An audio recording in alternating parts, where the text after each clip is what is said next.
Olá, cumprimentamos a você que retorna às nossas aulas na disciplina de Educação Patrimonial. É sempre uma alegria poder compartilhar com você os conhecimentos tão importantes sobre essa disciplina que, com certeza, vai trazer para você um conhecimento novo e uma experiência nova. Na aula de hoje, nós vamos colocar o nosso olhar sobre a legislação brasileira e sobre a proteção ao patrimônio do Brasil. Vamos explorar a importância da legislação brasileira que protege o nosso patrimônio cultural. Vamos ver como o IPHAN, através do tombamento, do registro, ele garante a preservação de bens materiais e de bens imateriais que compõem a nossa identidade. Nós queremos que você entenda a relevância do patrimônio para a nossa história e como sua proteção beneficia as futuras gerações. Vamos discutir um pouco a complexidade do destombamento, os impactos disso tudo. Em resumo, a gente vai conversar sobre o IPHAN, o papel do IPHAN, de identificar, registrar e proteger os bens culturais. E vamos pensar um pouco sobre os instrumentos para proteger esse patrimônio, o tombamento, o registro, e quando ocorre o destombamento. Então, na aula de hoje, vamos conversar sobre os órgãos administrativos de proteção do patrimônio cultural do Brasil. Aqui no país existe uma rede de órgãos em todos os níveis governamentais. Você tem o IPHAN, que em âmbito federal trabalha nesse processo de proteção. Mas temos também os órgãos estaduais, os órgãos municipais. Todos eles dedicam-se à preservação do nosso riquíssimo patrimônio cultural, tanto patrimônio cultural material quanto patrimônio cultural imaterial. Essas ações, elas são feitas a partir do tombamento, a partir do registro, e também a partir do destombamento. Isso faz com que o patrimônio cultural brasileiro ele seja segurado, ele perdure para que as futuras gerações elas possam conhecer o nosso patrimônio. Portanto, está aí a síntese daquilo que nós estávamos conversando, essa existência dos órgãos em todas as esferas do poder público. Ok?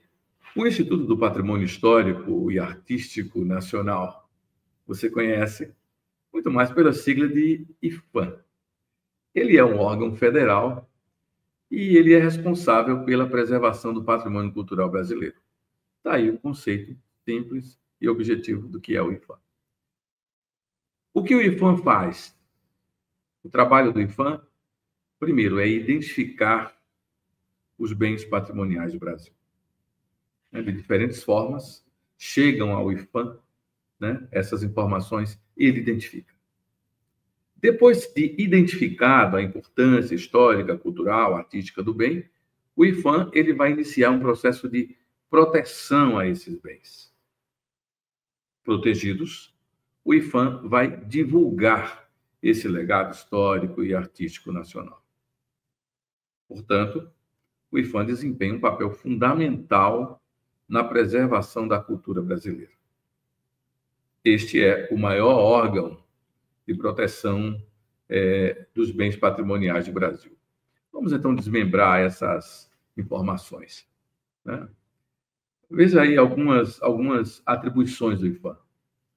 O IPHAN ele oferece incentivos fiscais, incentivos financeiros, que vão estimular a participação tanto de empresas como de pessoas na conservação desses bens culturais. A Lei Rouanet, por exemplo, você já deve ter escutado falar, sem dúvida. Ela permite que empresas deduzam parte do imposto devido quando patrocinam projetos culturais aprovados pelo IPHAN.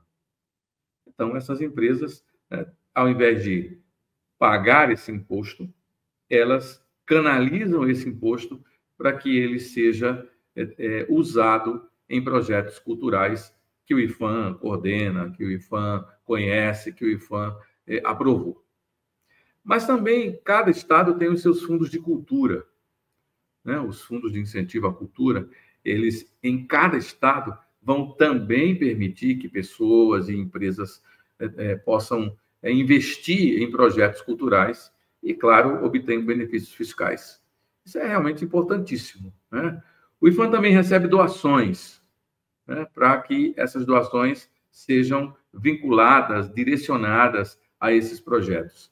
E estabelece parceria com bancos, com outras instituições financeiras, a fim de que elas possam oferecer linhas de crédito especiais para que projetos de restauração e de conservação desses bens eles possam ser executados. Então, veja essa questão dos incentivos fiscais e da cooperação com outros órgãos a fim de que o patrimônio cultural brasileiro ele seja protegido, ele seja revitalizado, ele seja restaurado, ele seja divulgado. Ok? Entre os instrumentos utilizados pelo IPHAN está o tombamento, né? O tombamento ele vai garantir a preservação daquele bem, né? O tombamento e o registro também. O IPHAN ele utiliza também o registro. O tombamento, portanto, e o registro são instrumentos complementares. O tombamento protege bens materiais, bem frisado aqui. Um edifício é uma obra de arte, enquanto o registro ele protege bens culturais imateriais, né? Uma festa, um modo de fazer, uma forma de expressão, ok? Como é que eu vou voltar o slide aqui, né, só para a gente pensar um pouco nessas características do tombamento, né? O tombamento ele é feito da seguinte forma: um bem é tombado, né? Então qualquer alteração feita naquele bem precisa da autorização do IPHAN. Uma casa, um objeto, né? Não, qualquer retoque no objeto, né, vai ter que ter autorização do IPHAN, certo? O tombamento, ele inclui a elaboração de um inventário, né? Você vai detalhar bem, né, aquele objeto, aquela casa, aquele edifício, aquele quadro, aquela pintura, certo? E aí, essa descrição, né, vai ter que mostrar a importância cultural, as características históricas daquele bem. Então, feito isso, o bem é tombado. E aí o IPHAN passa a realizar fiscalizações periódicas, né? Como é que esse bem está sendo utilizado, né? Como é que esse bem está sendo preservado, ok? Então, o tombamento é importantíssimo e é uma atribuição do IPHAN, ok? Vamos, então, passar a pensar um pouco sobre alguns bens patrimoniais, alguns bens do patrimônio cultural que foram tombados. Olha que belíssima imagem do Centro Histórico de Salvador. Esse centro é um patrimônio arquitetônico e cultural, um dos mais importantes conjuntos urbanos da América Latina. Essa cidade foi fundada no século XVI, né? Bahia de Todos os Santos, e naquele período rapidamente se tornou um centro administrativo e econômico importante da colônia portuguesa na América. E ao longo do tempo, né, o Centro Histórico de Salvador ele sofreu um processo de degradação, né? Enfim, falta de investimentos, ocupação irregular e, sobretudo, a pobreza, né? A beleza desse lugar, a importância histórica, né, do Centro Histórico de Salvador, ou do Centro de Salvador, né, passou a ficar como se tivesse meio esquecida. E aí entrou a ação do IPHAN, né? O IPHAN fez o tombamento em 1984, retomou, inclusive, né, um processo de restauração, e isso fez com que, no ano seguinte, né, o Centro Histórico de Salvador se tornasse patrimônio mundial, né, ou patrimônio cultural da humanidade. A Unesco vai reconhecer. Então, é realmente um espaço de uma beleza incrível, né? Você faz uma viagem, né, de 400 anos, né, de 500 anos ali naquele lugar, né? E é um espaço realmente que precisa ser conhecido, precisa ser valorizado. Um outro espaço que eu destaco aqui é o Palácio de São Cristóvão e o Museu Nacional. Olha ele aqui, ó, né? Que prédio lindo, né?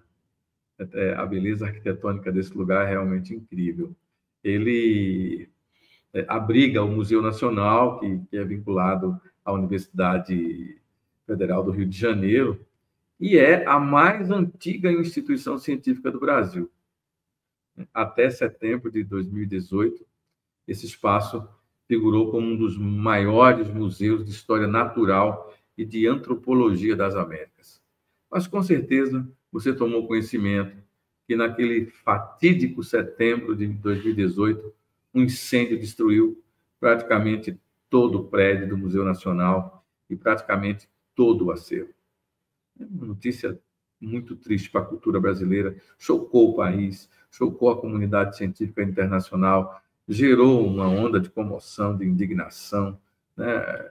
Realmente uma perda irreparável de um patrimônio que tem um valor incalculável. Eu diria que foi um golpe terrível para a cultura brasileira. Mas aconteceu, né? As críticas à parte, né? Essa tragédia representou a oportunidade para a gente repensar, né, a forma como a gente valoriza, como a gente cuida do nosso patrimônio histórico, do nosso patrimônio cultural. Eu imagino que na sua cidade, na região onde você mora, exista algum bem da cultura local que pode estar correndo risco de desaparecer. Ou não? Você, quando anda pelas ruas da sua cidade, você anda pensando nisso? A gente anda tão apressado, né? Os caminhos da gente são tão, né, tão focados no lugar onde a gente quer chegar, que muitas vezes a gente não valoriza, a gente não olha para o lado, né? Seja o espaço natural, né, esse patrimônio natural que a gente tem, os rios, as florestas, as árvores, né, árvores tão bonitas, né? No Mato Grosso do Sul aqui, né, no locus da Universidade Federal de Mato Grosso do Sul, a gente tem os ipês floridos, né? A gente tem as palmeiras, a gente tem as araras, que lá onde está o centro universitário, a Universidade Federal na capital, você pode ver as araras, os outros pássaros cantando, enfim, há todo um espaço natural e todo um espaço cultural, há sempre uma casa velha que às vezes está caindo os pedaços, que você, como estudante de educação patrimonial, pode passar por lá e dizer, cara, olha, isso aqui realmente é um tesouro cultural. Isso aqui esconde uma parte da nossa história. Então, essa tragédia, né, terrível, né, que abalou o mundo inteiro, né, na destruição do Palácio de São Cristóvão e do Museu Nacional, pode nos inspirar a pensarmos melhor sobre o nosso patrimônio, sobre a nossa cultura, sobre aquilo que remete à nossa identidade, remete, né, àquilo que nós somos e à comunidade que nós pertencemos. Tomara que tanto eu quanto você, né, possamos desenvolver essa sensibilidade cada vez mais de olharmos para o lado e pensarmos, aqui está parte da nossa história. E por falarmos na nossa história, eu quero apresentar para você o Parque Nacional da Serra da Capivara. Claro que você já escutou falar, né? Claro que você já, com certeza, né, em algum momento, né, você viu as mídias falarem sobre a Serra da Capivara no Piauí. Ele é um tesouro com mais de 60 mil anos de história. Já imaginou? 60 mil anos de história escondidos.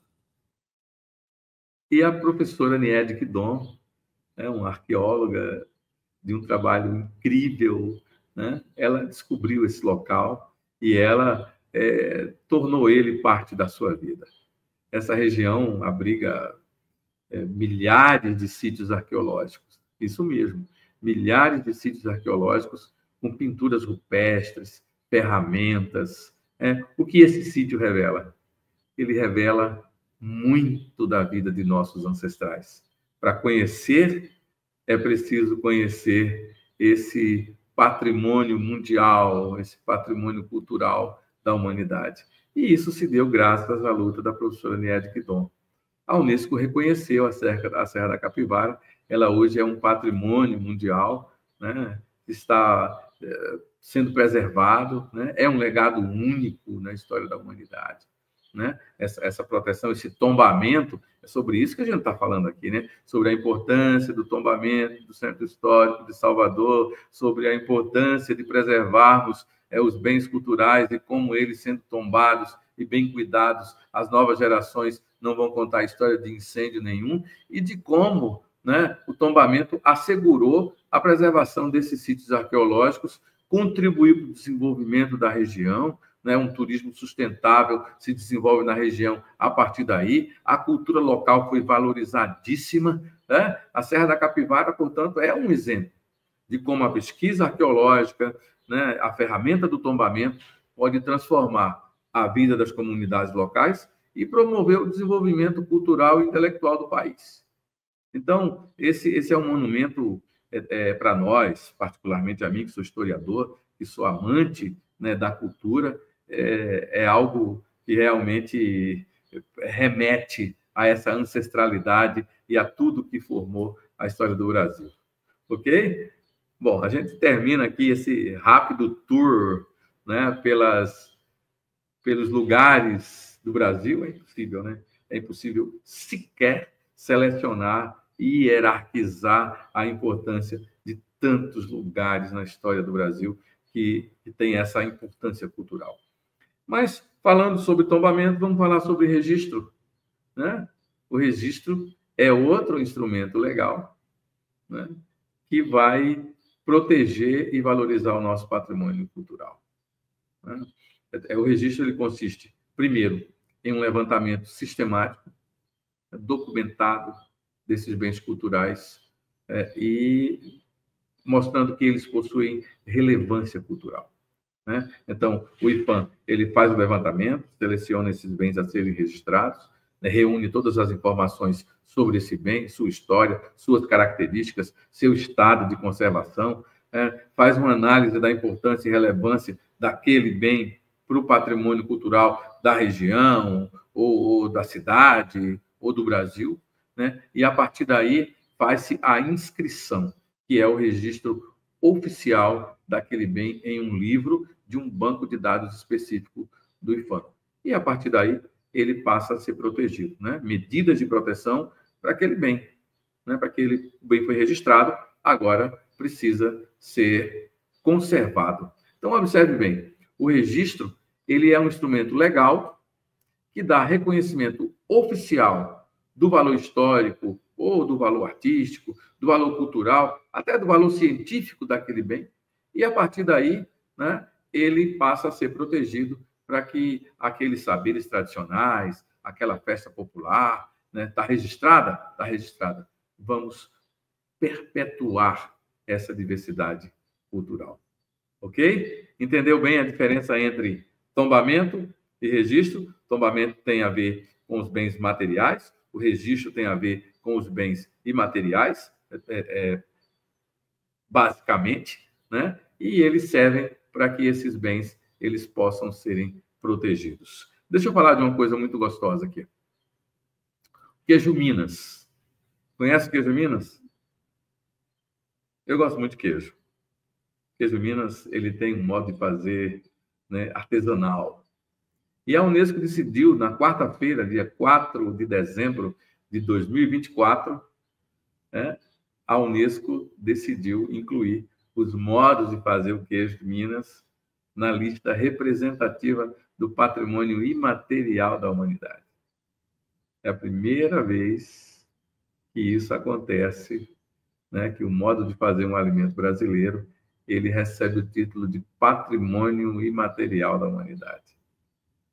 Dá até vontade de comer um pouco de queijo, hein? Queijo com goiabada, né? Visitar Minas Gerais. Ora, isso é turismo cultural. Isso é turismo que se relaciona com os bens culturais do Brasil.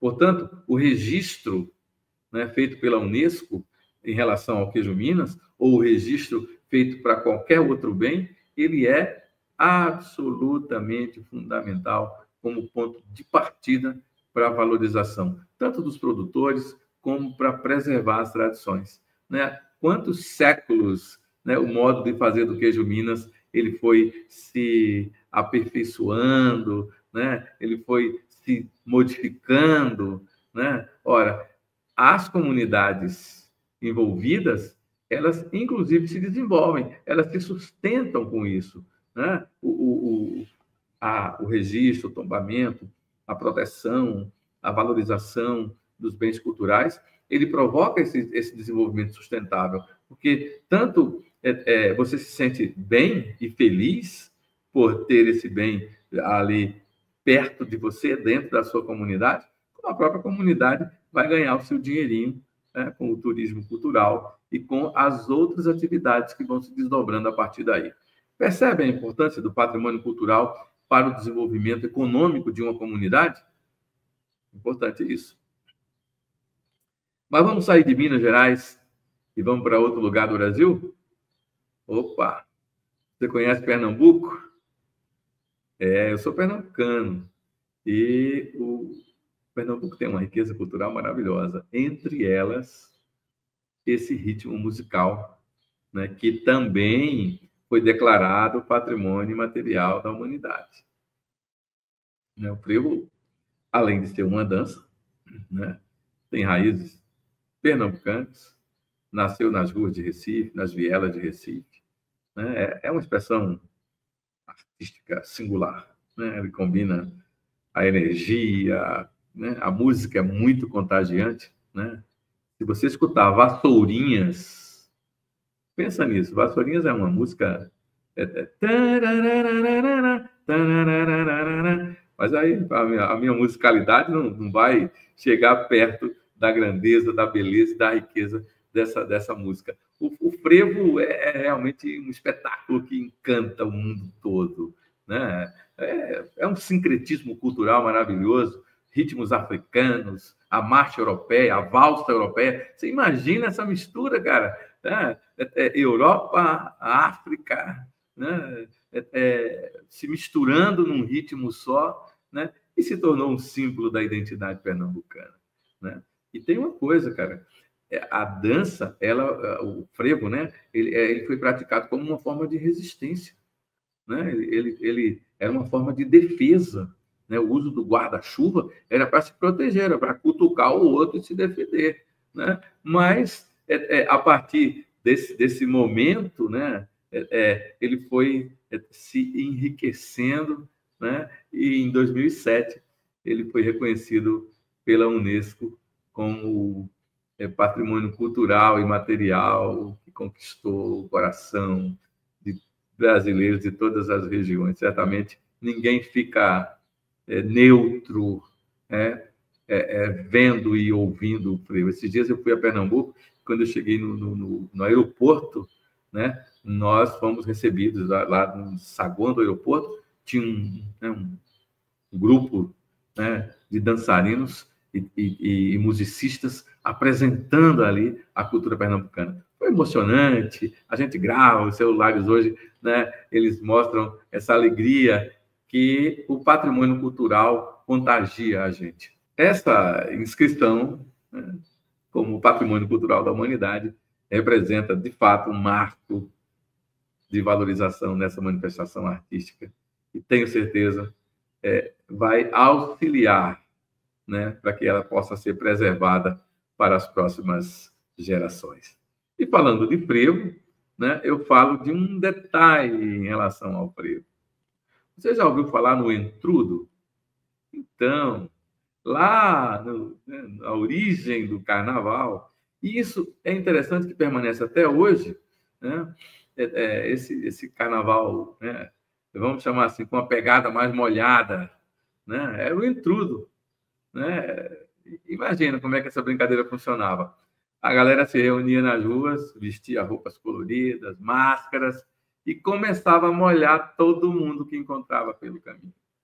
Era uma verdadeira guerra de água com balde, mangueira e até bexiga d'água. Além da água, também rolava o talco e os confetes.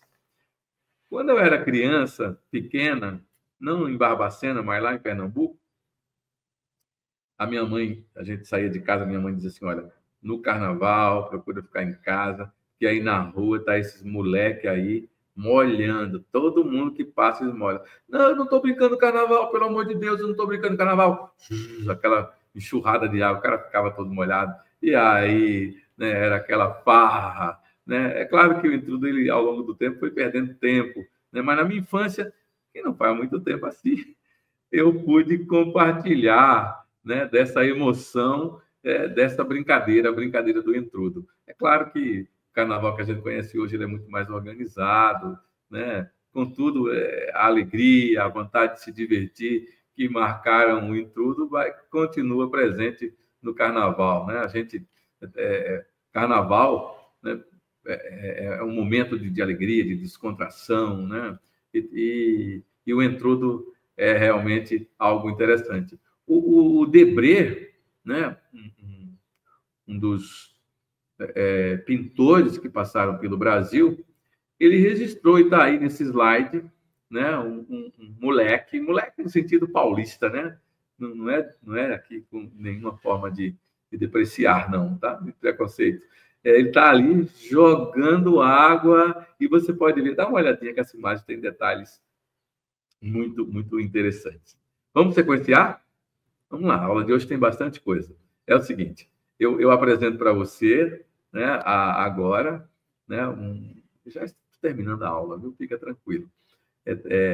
Algumas manifestações culturais do Brasil que você conhece, né? Bumba Meu Boi, né, lá, o famoso boi de Parintins, o Círio de Nossa Senhora de Nazaré, né, aquela multidão de pessoas, né? É um espetáculo de fé e cultura, né? Milhões, né, de pessoas no mundo inteiro veem essa procissão pelas ruas de Belém, né, em um mar de azul e branco, né? O Círio de Nazaré realmente é uma manifestação cultural importante. O candomblé, né, que é esse universo de ancestralidade, né? O candomblé, com seus toques, né, vai conectando os seus seguidores às raízes africanas e preservando, né, essa tradição. Também o ofício das baianas e acarajé recentemente passou por um processo de registro e de reconhecimento, né? Você conhece o acarajé? Olha, é um bolinho muito gostoso, né? Ele vai ter um caldo de feijão com camarão, com óleo de dendê. Olha, as baianas do acarajé com seus trajes belíssimos, né? São guardiãs da cultura afro-brasileira, né? E esse feijão pratinho é uma delícia e um símbolo da cultura baiana e da cultura brasileira, né? E o Carnaval de Ouro Preto, né? A Fazenda do Carmo e o Congado, né? Vai nos transportar esse Congado é belíssimo, né? Ele nos remete ali à época da mineração, as músicas, as danças, as representações teatrais, né, daquele período. Tem um envolvimento da cultura africana, né, com a cultura brasileira daquele período. É uma viagem, né? Realmente interessante falar sobre o patrimônio. Eu sou um entusiasta do patrimônio cultural brasileiro e quando eu trouxe para vocês, nessa aula de hoje, a importância dos órgãos, né, federais, estaduais, municipais, que tratam disso, a importância do tombamento e do registro, a importância do destombamento, né? Houve uma árvore aqui, centenária, em Campo Grande, que ela ficou doente, né, e ela fazia parte do patrimônio, né, do Mato Grosso do Sul. Mas, como ela estava doente e ela estava tombada, antes que ela tombasse, ela foi destombada. Entendeu a brincadeira? A árvore já tinha passado pelo processo de tombamento, mas ela foi destombada, porque ela oferecia riscos. O que aconteceu? ela acabou, um ventania, um temporal, acabou derrubando aquela árvore, né? Então, ela já estava destombada. Por quê? Porque ela oferecia risco. Então, nós falamos sobre isso, né? Tombamento, destombamento, registro, e fizemos essa rápida viagem sobre uma viagem panorâmica, né? Uma viagem rápida sobre esses lugares da cultura brasileira.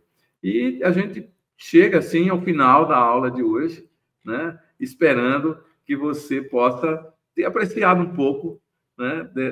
Muito rapidamente, né? Na próxima aula eu vou combinar uma coisa com você, falar menos rápido, tá bom? Eu vou me entusiasmando, e é muita coisa para falar em pouco tempo. Então vamos combinar assim, a gente vai se acertando e eu espero que você vá estudando, porque estudar o patrimônio cultural dá vontade de comer, dá vontade de brincar, dá vontade de fazer festa e dá vontade de se encontrar com a nossa comunidade. Bons estudos para você e eu aguardo você em nossa próxima aula. Grande abraço.